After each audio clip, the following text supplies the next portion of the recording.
Right now I just made my way onto the frozen lake here. I got some ice picks with me. It's gonna help me get across the water.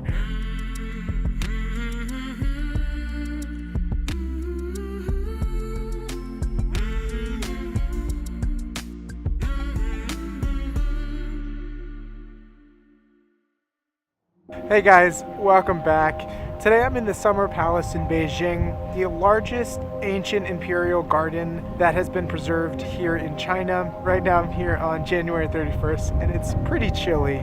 The lake behind me, which takes up about 70% of the park, is called the Kunming Lake. It is currently frozen over, but that's not stopping people from having fun. Normally you'd be able to take a boat ride. Since it's frozen over, people are on ice boats. I'm going to be exploring different parts of the Summer Palace today. It should be pretty fun, so come check it out. Because Beijing gets so hot in the summer, the Forbidden City wasn't the most ideal spot the royalty wanted to be when it got super hot and humid. So they would escape about 15 kilometers away, not super far, to the Summer Palace. And even though the government is much different nowadays, a lot of government officials still go to the Summer Palace for their summer vacations. So I decided to rent this little scooter thingy and I paid another 50 yuan to go onto the ice. But it was actually awesome. Everybody's out here just kind of having a good time. A lot of people are with their families. Feels a little bit like bumper cars without all the bumping. It's like ice skating on a sled. You basically give them your ticket, they give you the scooter thingy that you sit on, 2 axe picks, and you like axe pick your way across the ice to the other side. Let's do it.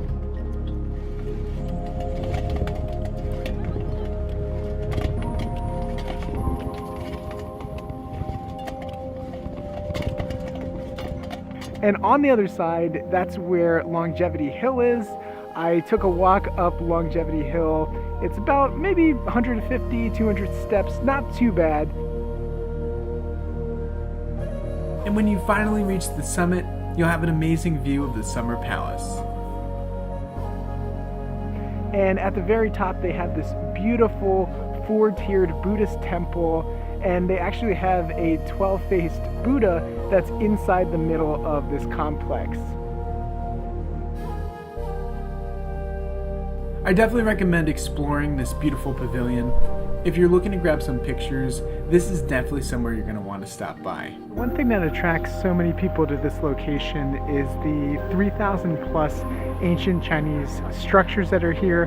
They have ancient bridges, towers, pavilions, and in many ways it feels like walking through the Forbidden City because it has that imperial architecture.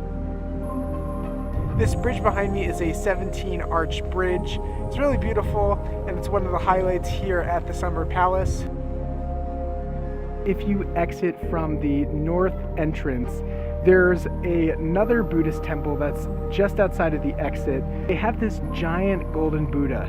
It's really beautiful and the tiling and everything is just so intricate.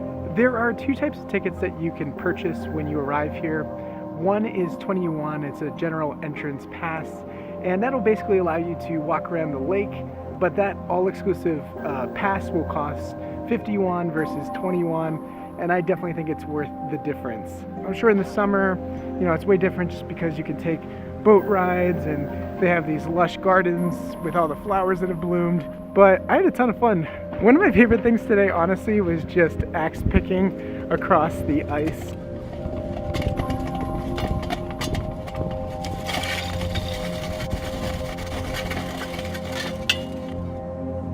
Thanks for skating through the Summer Palace.